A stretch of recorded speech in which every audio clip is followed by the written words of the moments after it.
श्रीनरनारायण देव प्रार्थना स्तोत्रम् अवतीर्य निजाक्षरात् परादिह मूर्त्यां बदरीवने स्थितः भुवि भारत जीव शर्मणे नरनारायण देव पाहि माम्।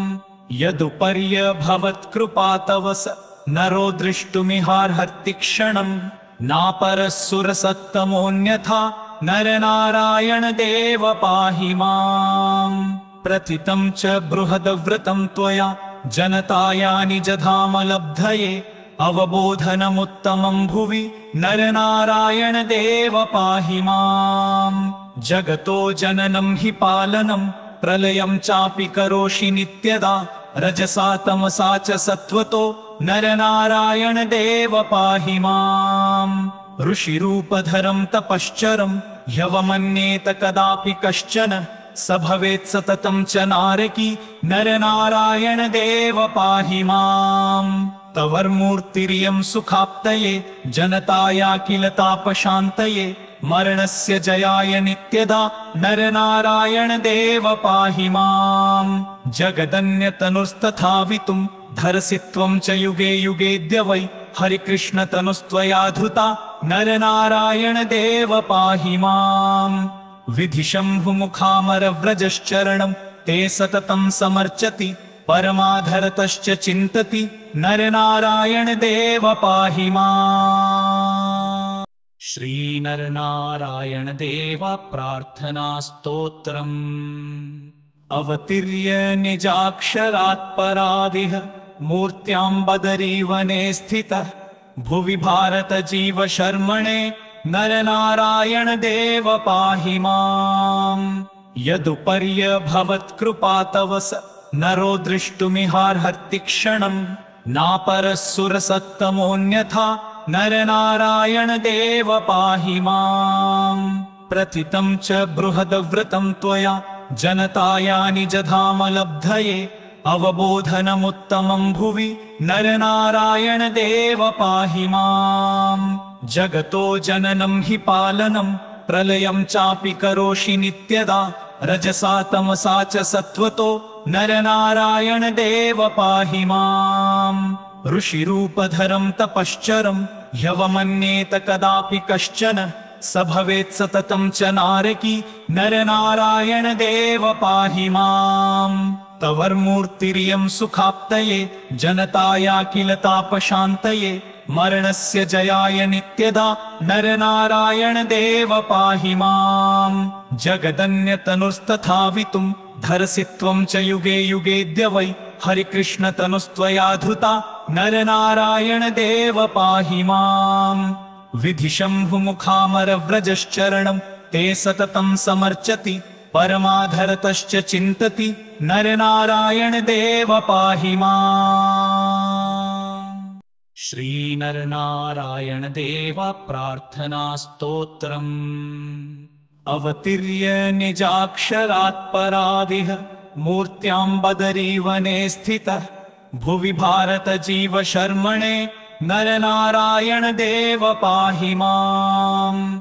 यदुपर्य भवत्कृपा तव स नरो दृष्टुमिहार्हति क्षणम् नापरस्सुरसत्तमोऽन्यथा नरनारायण देव पाहि माम्। प्रथितं च बृहद्व्रतं त्वया जनताया निजधामलब्धये अवबोधनमुत्तमं भुवि नरनारायण देव पाहि माम्। जगतो जननं हि पालनं प्रलयं चापि करोषि नित्यदा रजसा तमसा च सत्वतो नरनारायण देव पाहि माम्।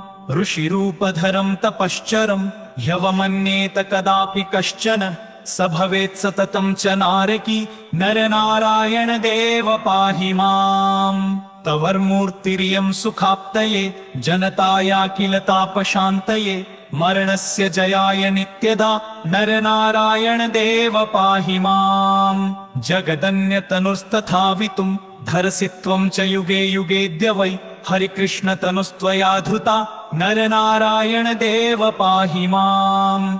विधिशम्भुमुखामरव्रजश्चरणं ते सततं समर्चति परमाधरतश्च चिन्तति नरनारायण देव पाहि माम्। श्री नरनारायण देव प्रार्थना स्तोत्रम्। अवतीर्य निजाक्षरात् परादिह मूर्त्यां बदरीवने स्थितः भुवि भारत जीव शर्मणे नरनारायण देव पाहि माम्।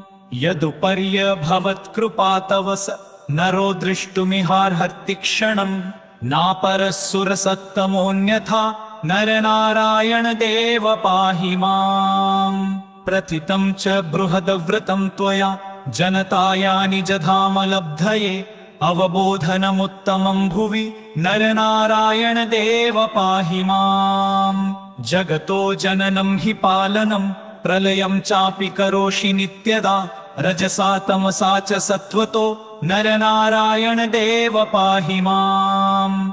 ऋषिरूपधरं तपश्चरं ह्यवमन्येत कदापि कश्चन स भवेत् सततं च नारकी नरनारायण देव पाहि माम्। तवर्मूर्तिरियं सुखाप्तये जनताया किल तापशान्तये मरणस्य जयाय नित्यदा नरनारायण देव पाहि माम्। जगदन्यतनुस्तथावितुं धरसि त्वं च युगे युगेऽद्य वै हरिकृष्णतनुस्त्वया धृता नरनारायण देव पाहि माम्।